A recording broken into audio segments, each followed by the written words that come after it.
Fala aí pessoal, sejam todos muito bem-vindos ao meu canal. Eu sou o professor Rafael Barbosa, eu sou professor de ciências aqui no YouTube. E antes de mais nada, antes de começar esse vídeo, faz o que eu sempre peço para vocês. Desce o player aqui embaixo, se você não for inscrito no canal, clica no botãozinho de se inscrever. E se você já é inscrito e ainda não ativou o sininho, clica no sininho também para receber todas as notificações de vídeos novos que aparecem aqui no canal. Eu estou sempre postando aulas para ensino superior, também postando aulas para ensino médio, especialmente ali na disciplina de Química, tá? Sempre fazendo também algumas lives aqui no canal, onde nessas lives eu resolvo questões de alguns vestibulares específicos e também para o Enem, tá bom? Mas na aula de hoje nós não vamos falar sobre um conteúdo do ensino médio, nós vamos falar sobre um conteúdo muito importante que está ali dentro do ensino superior e pode te ajudar aí na tua disciplina de farmacologia, independentemente do curso que você esteja fazendo, tá bom? Na aula de hoje nós vamos falar aí um pouquinho sobre os fármacos que são considerados ansiolíticos e hipnóticos, ou ansiolíticos ou hipnóticos, tá bom? Então hoje a gente vai conversar um pouquinho sobre eles, vamos trazer as principais vantagens e desvantagens de cada um e quais os principais usos clínicos, beleza? Então depois da vinheta, vem comigo que essa aula tá muito bacana. Vamos lá?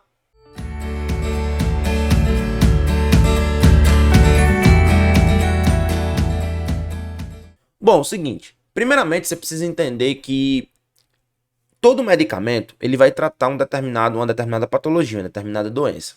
E neste caso, os ansiolíticos eles vão tratar a ansiedade. Tio Rafas, o que é que eu posso considerar como ansiedade? Bom, gente, a ansiedade é de longe o distúrbio mental mais comum de todos. Ela vem acompanhada de sintomas físicos e de sintomas psíquicos também. Físicos a gente pode ver a tensão, apreensão, inquietação. Outros sintomas que podem vir associados a estes: taquicardia, sudorese elevada, tremores e palpitações por conta de uma ativação simpática. É muito comum, quando a gente está estudando ansiedade do ponto de vista clínico, a gente lembrar que nesse caso, né, essas manifestações, especialmente as manifestações físicas, elas são muito semelhantes ao que acontece com o medo. Então, geralmente, a pessoa que sofre desse distúrbio de ansiedade, ela acaba tendo ali, né, algumas características que são bem semelhantes a pessoas que sentem medo, tá bom? E essa ansiedade, ela tem classificações diferentes. Antes de mais nada, eu preciso lembrar para você, eu vou até tirar aqui o slide só para você lembrar disso. Nem todo medicamento, nem todo grau de ansiedade, né, nem toda ansiedade, manifestação ansiosa, ela necessita de tratamento medicamentoso, tá bom? Nem sempre é necessário utilizar um tratamento medicamentoso para tratar alguns sintomas, algumas características de ansiedade, beleza? É importante que você lembre disso, porque na cabeça da gente, especialmente para quem está estudando esse conteúdo, esquece que muitas vezes o tratamento para ansiedade ele pode ter uma via medicamentosa, mas não somente ela. E o mais importante de tudo é que você tenha um profissional devidamente habilitado e conhecedor da patologia que possa acompanhar o processo de progressão da doença e, consequentemente, encontrar os melhores caminhos para o seu tratamento, tá bom? Não é necessário, não é correto, na verdade, que você faça o tratamento por conta própria, ou mesmo que você pegue outras pessoas que não conhecem do seu transtorno ou do problema a qual você enfrenta e faça um tratamento ao qual eles fizeram. Não é esse tipo de caminho que você deve trilhar, beleza? Bom, então quando a gente fala de ansiedade, a ansiedade ela pode se classificar como leve, moderada e grave. Tio Rafa, o que seria uma ansiedade leve, né? Ansiedade leve seria ali algum transtorno diário, do dia a dia, momentâneo. E aí você pode utilizar não só o tratamento medicamentoso com ansiolíticos mais simples, digamos assim, né? Eu não gosto muito dessa terminologia, mas digamos que ansiolíticos mais simples, algum fitoterápico, que pode ser comprado até mesmo de forma livre na farmácia, lógico que uma orientação de um farmacêutico, para que você possa utilizar ali para tratar um sintoma ansioso ali, que foi ocasionado por um momento de estresse, enfim, por situações neste sentido, tá bom? Mas essa ansiedade ela também pode ser classificada como moderada. A ansiedade moderada ela já vai ter características tanto psíquicas, né, como também características como sintomatologias físicas. E isso já vai começar a ser estudado de maneira mais específica pelo profissional habilitado, podendo então chegar até uma ansiedade grave. A ansiedade grave ela já vai ser um transtorno, né? E esse transtorno ele já vai trazer aí problemas um pouco mais sérios. O tratamento farmacológico da ansiedade são os ansiolíticos e esses ansiolíticos podem atuar causando sedação, o que acontece em alguns casos, certo? Mas também o uso de alguns antidepressivos que também têm atividade ansiolítica, que nós vamos conversar no decorrer da nossa aula. Bom, quais são os fármacos que nós utilizamos para o tratamento de ansiedade? As classes principais, os benzodiazepínicos, que de longe são os mais utilizados hoje no tratamento de ansiedade. E aí é importante lembrar do antagonista benzodiazepínico, que é o flumazenil nesse caso, em caso de intoxicação. Alguns ansiolíticos que têm como características serem antidepressivos, como é o caso também da buspirona. Os barbitúricos que estão caindo em desuso no seu tratamento para ansiedade. E alguns outros hipnóticos que nesse caso podem ser utilizados apenas para tratar distúrbios do sono, que também podem vir associados com transtornos de ansiedade, perfeito? Bom, os benzodiazepínicos, eles são a classe de ansiolíticos mais utilizada e é a classe de ansiolítico mais utilizada por conta de sua segurança, beleza? Isso não significa dizer que eles sejam o tratamento de primeira escolha, beleza? Mas eles são o tratamento em substituição aos barbitúricos, para o tratamento de ansiedade por conta de maior segurança e eficácia. Embora eles sejam os mais utilizados, necessariamente eles não são a melhor escolha e nem são, né, geralmente o tratamento de primeira escolha, tá? A maioria dos benzodiazepínicos eles são ansiolíticos e hipnóticos, tá bom? Mas eles não significam eles não são, na verdade, a primeira escolha para o tratamento desses transtornos. Por isso, a importância de uma avaliação de um profissional habilitado, né, de um profissional que conheça esse tipo de transtorno, para que você possa entender qual o melhor tratamento, qual o melhor caminho a se seguir no caso de tratamento com benzodiazepínicos para ansiedade, tá? Então, os benzodiazepínicos, eles são relativamente seguros, né, pois a dose letal é mil vezes maior do que a dose terapêutica típica. Então, por exemplo, o diazepam, ele tem uma dose tóxica extremamente elevada, né? Em função da sua dose terapêutica. Então, para você chegar, a nossa janela é uma janela muito grande, pelo fato de ser uma janela segura, são medicamentos que podem ser utilizados de maneira até mais, digamos, mais responsável, né, do que os barbitúricos, por exemplo, que tem uma janela terapêutica menor quando comparado aos benzodiazepínicos. Como é que funciona? Qual é o mecanismo de ação dos benzodiazepínicos? Bom, os benzodiazepínicos eles vão atuar nos receptores GABAérgicos, né? Estes receptores GABAérgicos, eles são ativados pelo GABA, que é o ácido gama-aminobutírico, e eles são receptores que estão acoplados, alguns são metabotrópicos, tá? Ou seja, são acoplados à proteína G, mas a maioria deles são acoplados a canais de cloreto.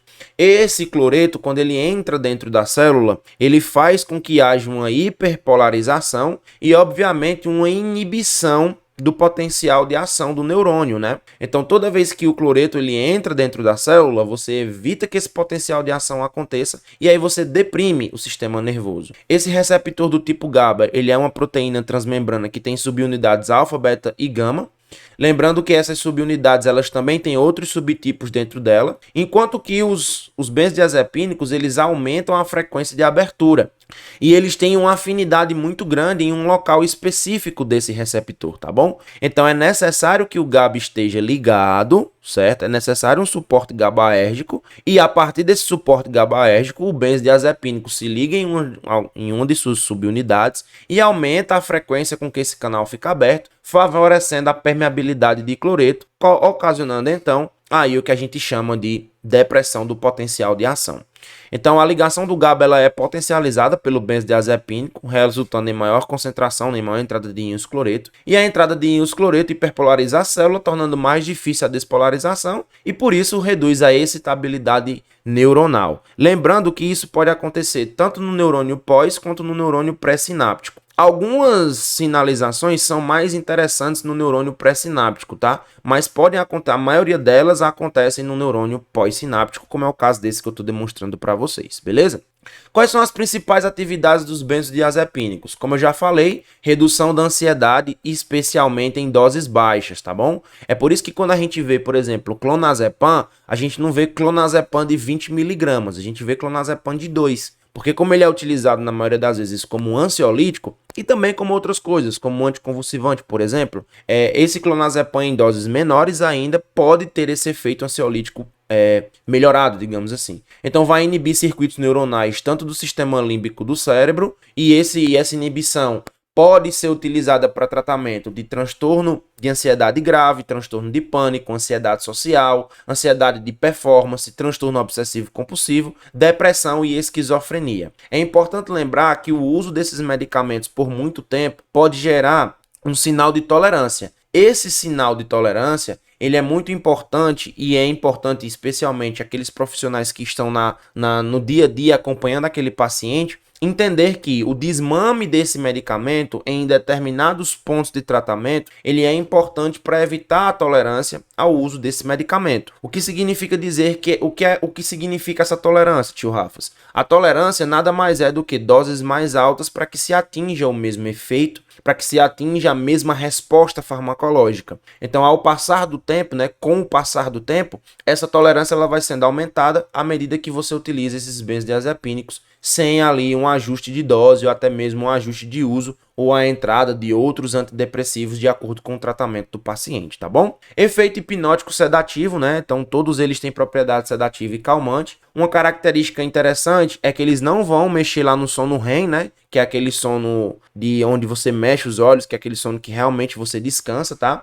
Então, por exemplo, o temazepam, o triazolam são utilizados nesse caso também. E é importante lembrar que ele não faz ele não gera aquele sono de descanso, Ele pode gerar posteriormente ao uso dele, especialmente para dormir, aquela ressaca, que é quando você acorda como se não tivesse dormido. Eu acho que quem está aí assistindo essa aula já deve ter passado por isso. Você pode ter amnésia retrógrada, perda temporária de memória, redução da capacidade de aprender e formar novas memórias. Um medicamento que causa amnésia retrógrada e, na verdade, que não causa amnésia retrógrada e muitas vezes ele é utilizado em alguns procedimentos, especialmente pré-cirúrgicos, é o midazolam. O midazolam ele é utilizado também quando você precisa de alguns reflexos que o paciente tenha durante algum exame.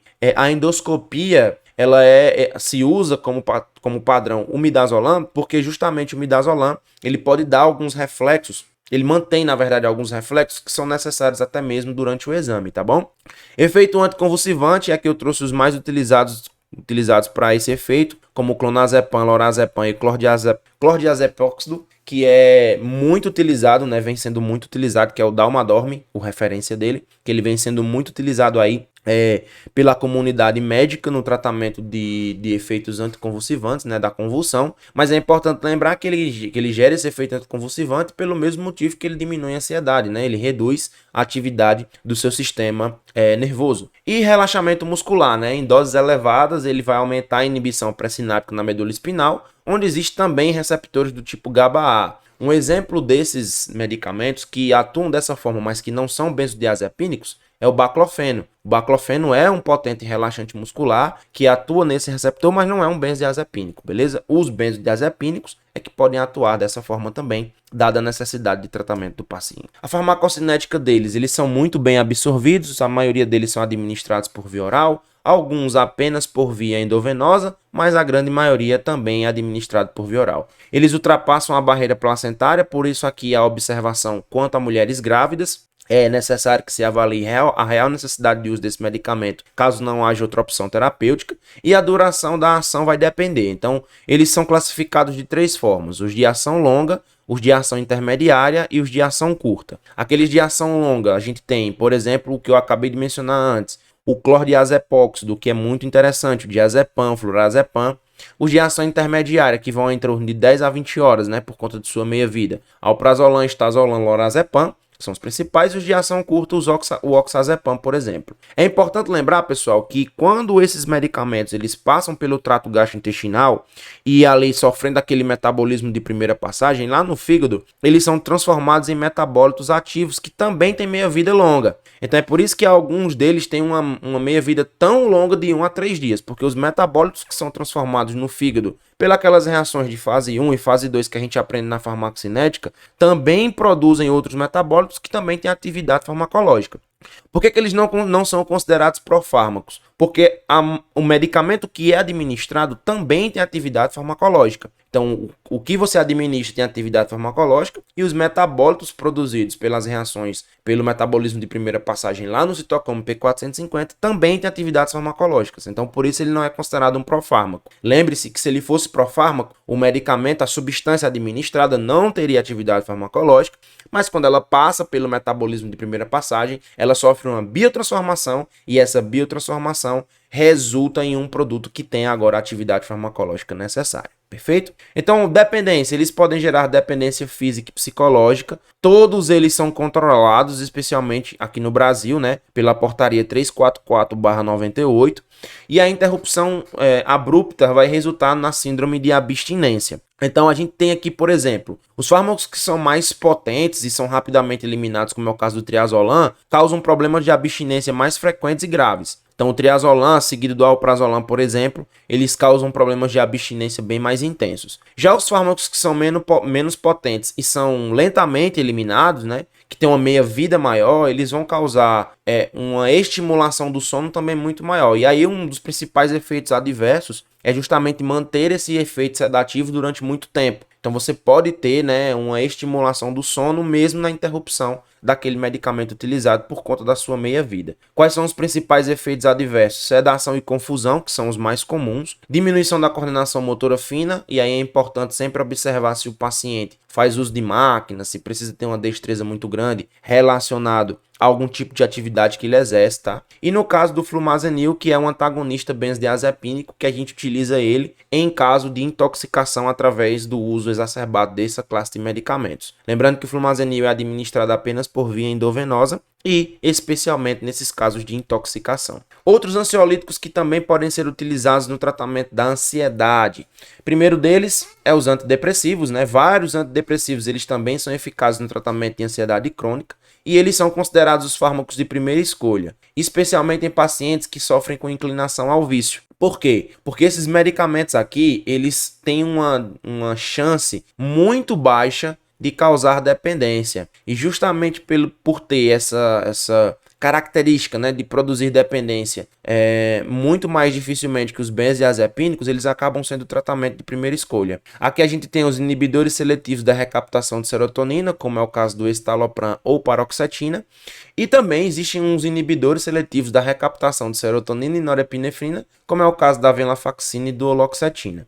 Eu trouxe aqui um gráfico para vocês, só para vocês perceberem como é que qual é a orientação, né, que a gente tem em relação ao tratamento de pacientes que usam benzodiazepínicos concomitantemente ao uso de outros antidepressivos. Então aqui a gente tem um tratamento de um antidepressivo como o escitalopram e o uso de lorazepam. Então a gente começa numa dose que vai sendo elevada em relação ao lorazepam, né? E aí a gente mantém um platô, né, tanto da dose de lorazepam quanto da dose de escitalopram. A partir do momento que você percebe que esse paciente está adaptado ao tratamento, a gente começa a fazer uma redução gradativa do uso do benzodiazepínico e mantendo esse paciente estabilizado apenas com o inibidor seletivo da recaptação de serotonina. Professor, qual eu devo escolher? Bom, essas etapas de tratamento, elas podem variar de acordo com a característica de cada paciente e a resposta dele ao tratamento. Por isso é necessária a conversa, por exemplo, com outros profissionais que possam acompanhar esse paciente de perto, ou pelo menos diariamente, para a gente poder avaliar essa resposta de maneira mais coerente ou não, tá bom? Quais são as principais vantagens? Menor potencial de gerar dependência, e no caso da buspirona, o mecanismo de ação dela está ligado aos receptores 5-HT, tá bom? A buspirona, ela vai mostrar menor interferência nas funções motoras, que é uma vantagem particularmente importante no tratamento de idosos, tá bom? Então ela vai ter aqui uma chance de causar náuseas, tonturas em comparação com a alprazolam, mas relacionada à concentração e à sonolência, a buspirona ela tem uma atividade aí bem melhor do que comparada a qualquer benzodiazepínico, certo?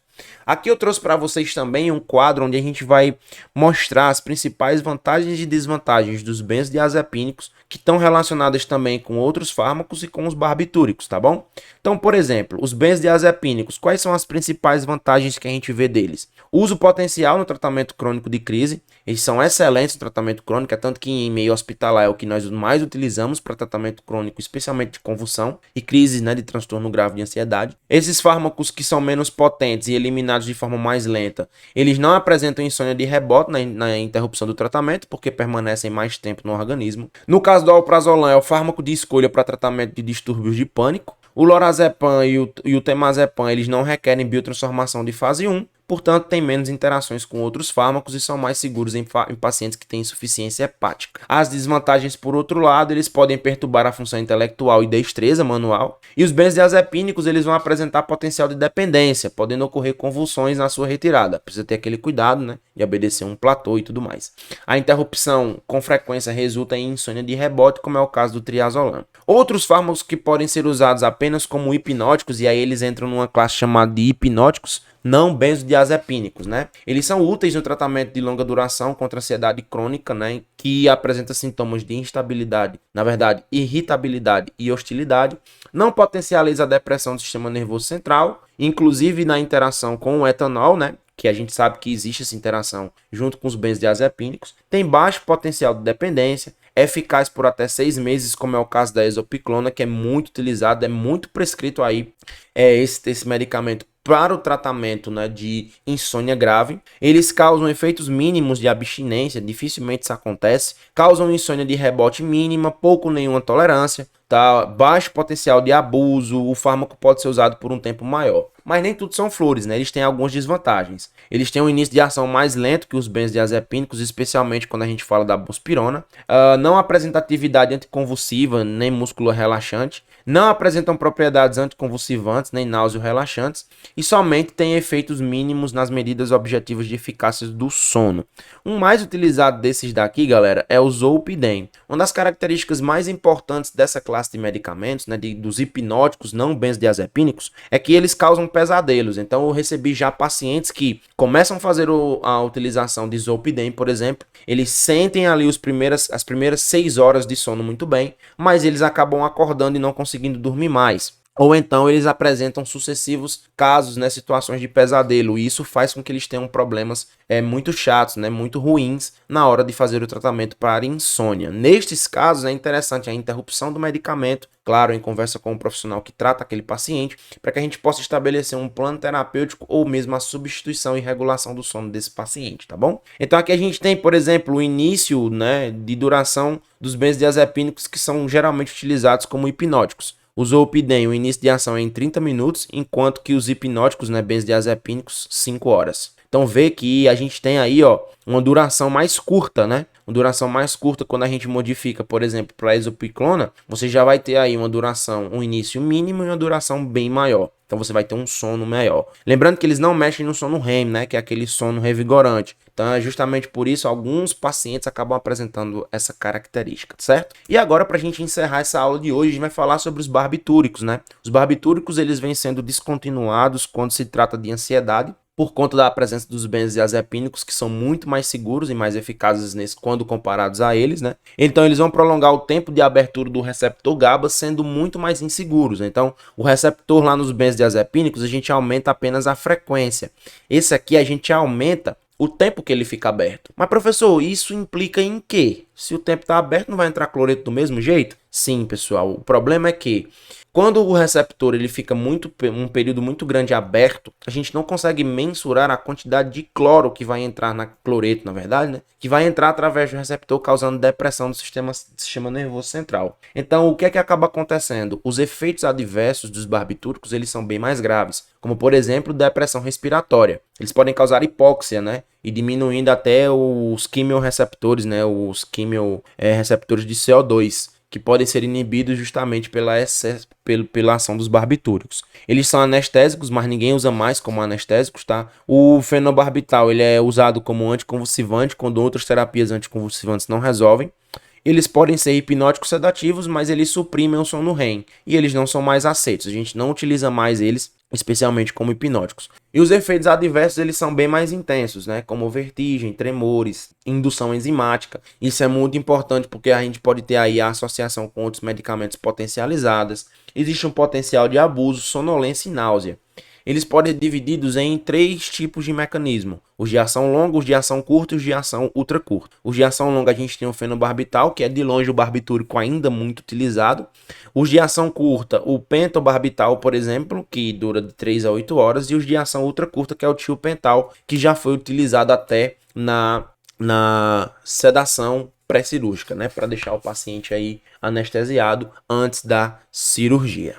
Bom, pessoal, essa foi mais uma aula aqui no canal. Espero que você tenha gostado. Se você gostou, não esquece de deixar o gostei aqui embaixo, tá? Clica no botãozinho de gostei e compartilha esse vídeo com mais pessoas para a gente poder espalhar aí o conhecimento para muito mais gente. Lembrando, nosso canal agora tem uma agenda, tá? A gente tem aula segunda, quarta e sexta. Na segunda e na sexta eu posto sempre aulas para ensino médio. E na quarta-feira eu sempre posto aulas para ensino superior. Eu sei, hoje não é quarta-feira, hoje é quinta. Mas eu não consegui gravar essa aula ontem porque o dia foi muito corrido. E infelizmente essas aulas elas dão muito trabalho. Porque eu preciso fazer uma revisão desses medicamentos. Saber como é que a gente está trabalhando com eles hoje em dia. E aí a aula demora um pouco mais para acontecer. Mas se você gostou, compartilha esse vídeo. Me ajuda aí a chegar em mais gente. E é isso, um grande abraço, a gente se vê no próximo vídeo.